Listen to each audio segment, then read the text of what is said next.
the last time you actually sat down and had fellowship with your modern conservatives?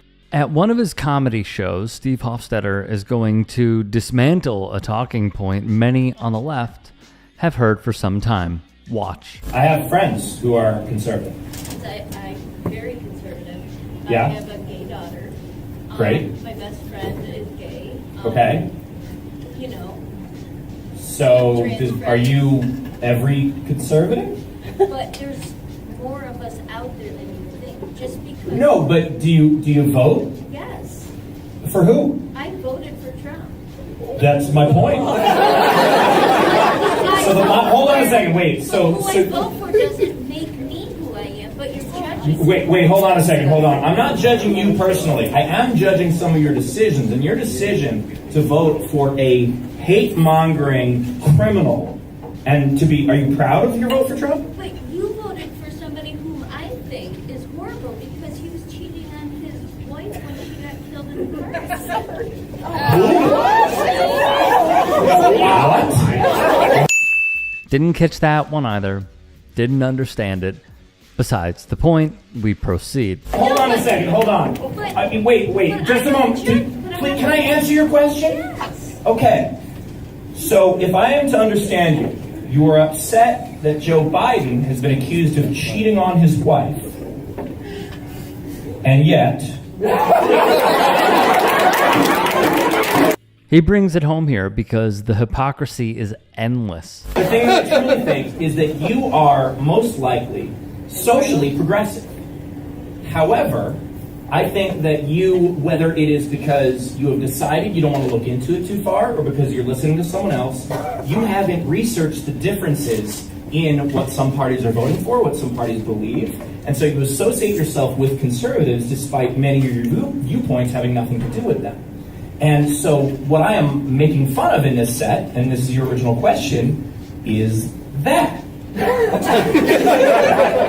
If this is important to you, and it sounds important to you, it's important enough for you to raise your hand in front of 200 people and go, this is the thing I'm going to say, that makes it seem important, then please, after this, look it up.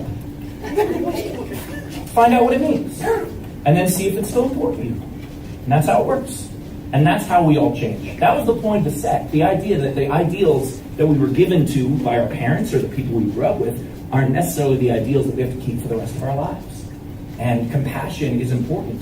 But compassion doesn't mean being compassionate for hate. And that's where I draw the line. And that last line was a bar. I want to be clear about something. This is a talking point that I have seen and heard out of conservatives for some time, that however you feel about Donald Trump, it's not that I associate with him or that I align with him. I just felt I had to vote for him first. Every now and then, someone just does show up, especially when I'm in a comedy club instead of a theater or a rock venue, because they're just like, hey, what's there to do today? And if there's one thing we know about that side of the coin, it's that they do not do their own research. So when that happens, I try to be as patient as possible because I try to reach them. Now, if they're being combative, yeah, I'll hit right back. Sure. But there's a video that went very, very viral of mine on TikTok. Someone actually, weirdly enough, someone who reshared it got millions of views when mine, because that's how the algorithm works. 100%. But it's someone asking me about how can I, refer to myself as progressive while being unwilling to talk to the other side of the aisle. And I broke it down very patiently and explained that, I have conservative friends. I don't have MAGA friends. Mm-hmm. Because conservative is a political and economic ideology. MAGA is a system of ethics. That's different. And so what I did, I was trying to reach this person, but more so, I was trying to give ammo to the other hundreds of people in the room who are going to go home for Thanksgiving and talk to their families. Yes. And I look at my social media that way too, is that I'm not going to convince someone that's coming at me swinging, but I would like to try to help give talking points to those who may have relationships with those people, if that makes sense. That was Steve Hofstetter. joining me on my podcast, The Rick Strom Show, which you all should go sub to discuss these very questions that continually get brought up on one side of the political aisle. New York Magazine's Ed Kilgore wrote, "It's as good a time as any to stop using the word conservative for this band of disruptive revolutionaries. Many of them believe America went crucially wrong not in 2021, when Donald Trump's efforts to overturn his defeat failed, or in 2008, when Barack Obama was elected president of the United States, or even in the 1960s, when America's family values were allegedly challenged, if not destroyed, but instead near the beginning of the 20th century. That's why on the far right, the original devil figures of the left in the MAGA version of history are Woodrow Wilson and Franklin Roosevelt. Franklin Roosevelt, the elitist progressives who seized permanent power for judges, bureaucrats, and globalists in pursuit of values like equality and social justice that were not part of the founders' vision of this country.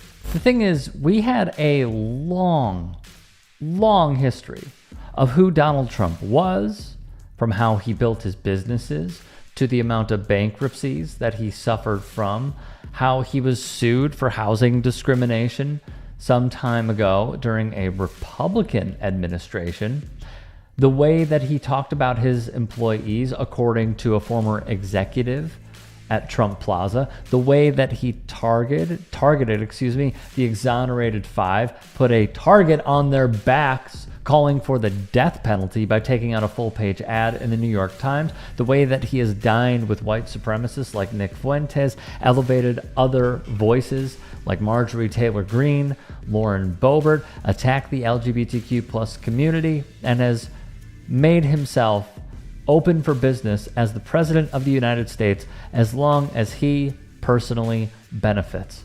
It is a sham to say that you had no idea what you were voting for, or you voted for egg prices, because you were able to say, as long as eggs go from $8 to $6.99, I will go along with everything else, including the decay of this country just being expedited in real time. It's something that I don't personally buy, but they did when they cast their ballots. When Trump promised to make America great again, writes Ryan Teague Beckwith, many Republican voters thought he meant the 1980s or maybe the 1950s, but it's increasingly clear he intends to take the country further back than that. Looking back, this article remains quite harrowing. Beckwith types, Trump has threatened to jail reporters, editors, and publishers who won't reveal confidential sources, to revoke broadcast licenses for networks whose coverage he disagrees with, and even to investigate journalists for treason.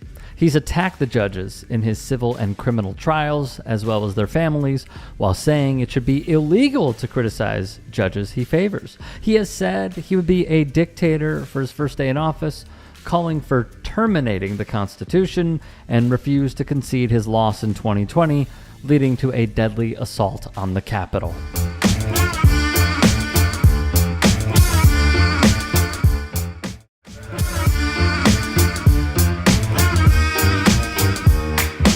The new form of attack? These illegal DEI and DEIA policies also threaten the safety of American men, women, and children across the nation by diminishing the importance of individual merit, aptitude, hard work, and determination when selecting people for jobs and services in key sectors of American society, including all levels of government and the medical, aviation, and law enforcement communities. DEI unintentionally introduces racism and prejudice where it otherwise did not exist. The incentive structure, I believe, at Boeing changed to include DEI as a fundamental executive incentive. But in my view, it should be purely about passenger safety. Biden said, first off, he said he's going to hire a black female for vice president, and that he just skipped over. What about white females? What about any other group? When you go down that route, you take mediocrity, and that's what they have right now as a vice president. So are you suggesting she was a DEI hire? 100%. She was a DEI hire. And that's why I think this United story and the DEI story hits so hard, because we've all been in the back of a plane when the turbulence hits, or when you're flying through a storm and you're like, I'm so glad I saw the guy with the right stuff and the square jaw get into the cockpit before we took off. And I feel better now thinking about that. No, I mean, like, you want to go thought crime? Like, I'm sorry. If I see a black pilot, I'm going to be like, boy, I hope he's qualified. From woke to critical race theory, we have seen the ways that the right will try to use coded language to get their point across. And with that, it has gotten into sports as well. Here is ESPN's Mina Kimes. I saw this comment, and I wanted to address it because, look, I get called DEI all day, every day, as of like the last year or so. And no, there was no edict from anyone at ESPN to say, oh man, you know what we really need? An Asian female NFL analyst. We gotta just find one. That's what the people are clamoring for. So I was not hired in that way. Let's pause here. One attacker who sends his legion of minions after Kimes time and time again. I think she has a right to have this level of confidence. I think she's got ESPN by the balls. I think they're paying her nearly $2 million. She's DEI. She feels like she's got the wind at her back. She's been put in a position she hasn't earned. She's there for DEI. That guy, Jason Whitlock. And if you were to search his channel, here is what you would see. Non-stop, relentless assaults. And there is a reason for it, even if it is completely out of touch and obtuse from reality. More from Kimes. But I do think diversity, equity, inclusion, the concept of it, what it represents, applies to my initial hire at ESPN. I was a business journalist and investigative reporter for Fortune magazine, Bloomberg, Business Week, but I also love football, and I wrote a personal essay about football. And the editors at ESPN magazine reached out to me and said, hey, we're trying to think outside the box and expand our scope for the types of people we hire, because we want some different viewpoints and to find talent in different places we hadn't considered. Would you ever consider switching to being a sports writer? That is what diversity, equity, inclusion is all about. It's been twisted into a slur, frankly. It's been derogative to say people are unqualified, when in fact, it's to find people who are actually qualified but haven't been considered or given the opportunities. Amen to that.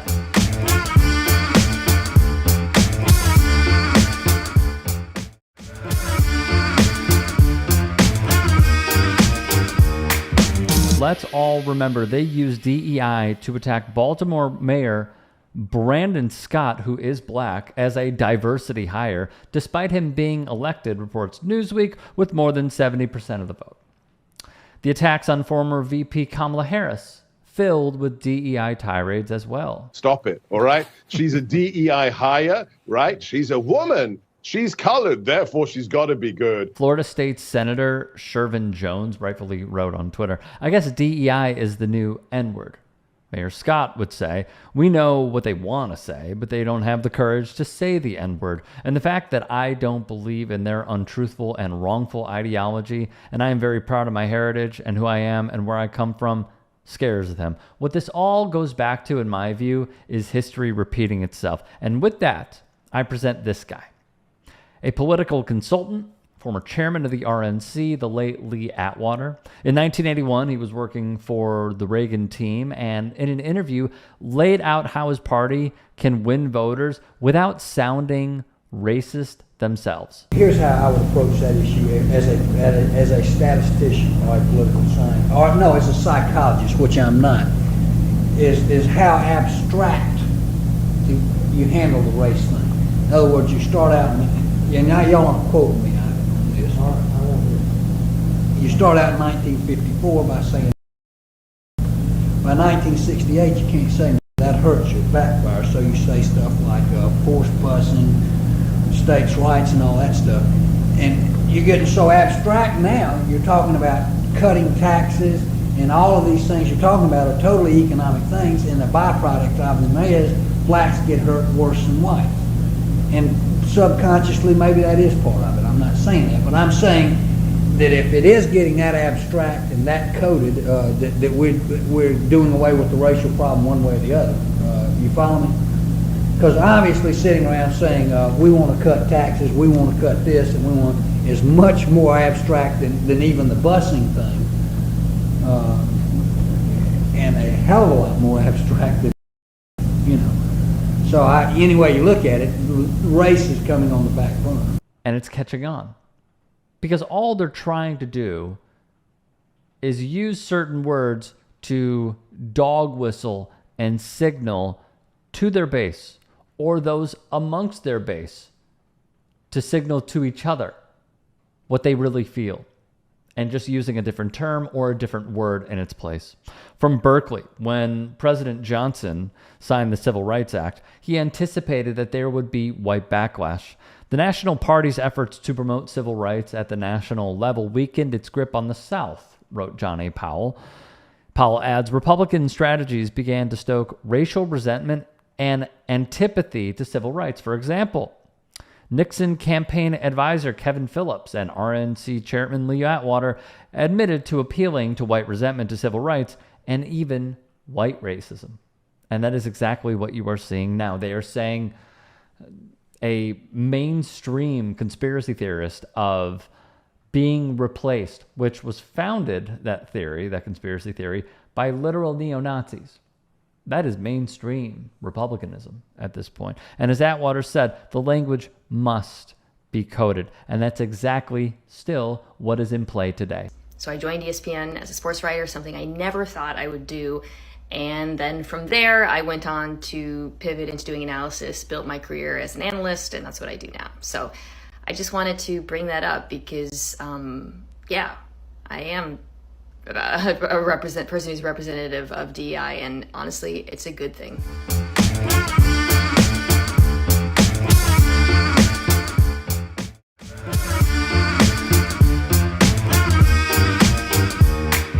Okay, why did you vote for Trump? Well, I voted for Trump because I didn't really like the whole Biden administration because it presented weakness. Okay, so what specifically about the Biden-Harris administration presented weakness? The MAGA caller's answer to this simple question will reveal everything you need to know about the conservative mindset. Well, just that, they wanted to help everybody they could. The look on Dean Withers' face says it all. The disregard for our fellow human beings and the wholesale lack of empathy towards others isn't a bug in the MAGA worldview. It's an essential feature that the Republican Party exploits to remain in power. So you think, okay, are you a Christian? Yeah. Did Jesus want to help everybody that he could? Well, I don't really know if Jesus was actually alive. Can't prove that. You just said that you were a Christian. Well, yeah, that's what I align with. So if you're a Christian, that means that you believe Jesus was alive. Well, I believe in what I know for a fact. So then you wouldn't be a Christian. Then I guess I wouldn't be a Christian.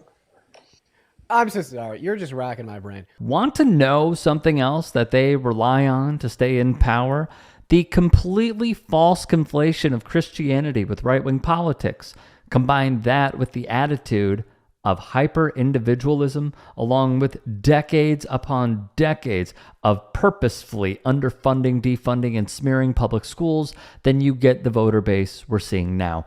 And the worst part, the billionaire ruling class and the government lackeys on their payroll who do their bidding are the only ones benefiting from setting up our society like they have. It's all about power and control, as this other MAGA caller will outright admit. Tell me one strong man on the left. There is not one. Oh my God, you're talking to one, dude. I mean, I'm obviously stronger than you. I mean, you can't even hold your own spine in an argument. What does that tell me? If you thought that was pathetic, get a load of this. Look at this. I want you to name one policy ever passed through Congress by anyone ever. Roe v. Wade. Oops, overturned. Roe v. Wade actually was not a policy passed through Congress. That was a Supreme Court decision. So I think it makes you incredibly weak because you can't name a single policy ever passed through Congress by anyone ever. This whole act of, trying to engage in political discourse with Dean Withers, meanwhile, you can't name a single policy that's ever been passed through Congress by anyone. And on top of that, you want to insult me, call me a baby and weak and shit.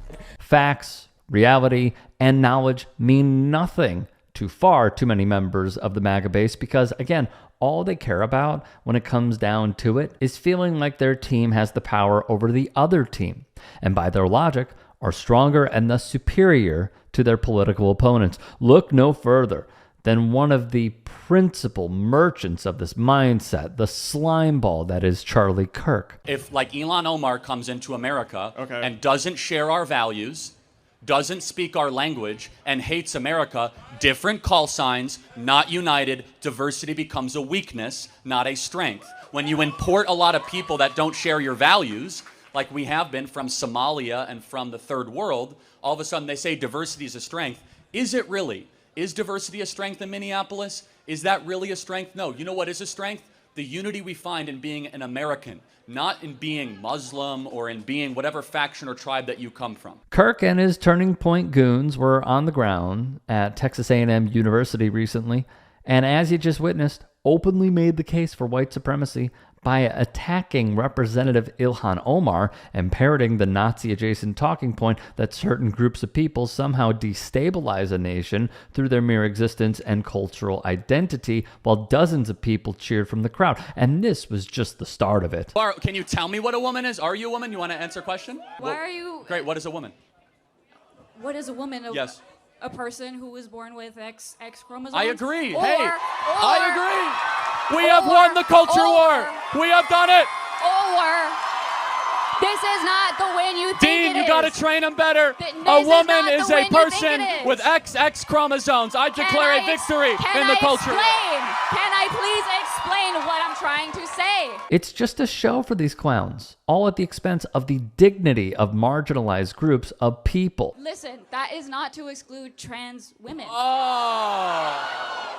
Got it. There's a reason Charlie Kirk chooses to debate random college students instead of media professionals and trained debaters, and it's not just because they would generate a lot fewer opportunities for clicks from clips like this. Kirk and his team know deep down that they can't punch above their weight class, which brings us right back to Dean Withers. Hey guys, quick break in the action. I have a new show coming out called The Rick Strom Show. It is going to be awesome. I'm interviewing musicians, athletes, producers, writers, journalists, authors, sports doctors. Go check it out at youtube.com/@TheRickStromShow. Also be sure to throw me a follow on Instagram, Threads, Blue Sky. It can all be found in the description box below. Thank you. It's a very move on your part to keep avoiding Dean. Then debate me. People like Let you- me on the mic. Let me on the mic. Get Dean on the mic. That's the whole reason I came up here. It's a move for you to keep avoiding him. This was Dean's whole plan. I'm going to bring these people here. Woo! We've been told by every single one of Kirk's staffers that he doesn't want to talk to us. I have some disagreeing questions. Do you think I could ask him? Well, that's something you're going to have to talk to somebody else about. The reason we weren't let in line is because we don't go to college. But apparently neither does a guy on the mic. Hey, Charlie, Dean's here. Dean. Come on. You have a permit? We should talk. Trying to talk to Charlie Kirk, but it's not worth it. Do you think me and Kirk should have a conversation? 100%. You got to get me up there, man. You may be purposely ignoring you. This has proven to be very difficult. I think that we are in the free marketplace of ideas. Anyone should be able to come up here and challenge and debate you. If you're really for that, as you say you would allow someone to come up here and debate you on that. When presented with the perfect opportunity to flex his propaganda muscles in front of a way too friendly crowd, Kirk balked at the opportunity and refused to even entertain the idea of letting Withers on the microphone. It should be said that we expect nothing less from Charlie Kirk, because he cares far more about feeding his own ego and doing the bidding of his ultra-conservative donors than anything that resembles a free exchange of ideas and having a fair and honest dialogue. If you can and are willing, please become a paid member here at TYT Sports. And or go to tyt.com/join. In addition, you can follow me on Twitter, Instagram, and TikTok. Appreciate it. Have a great day.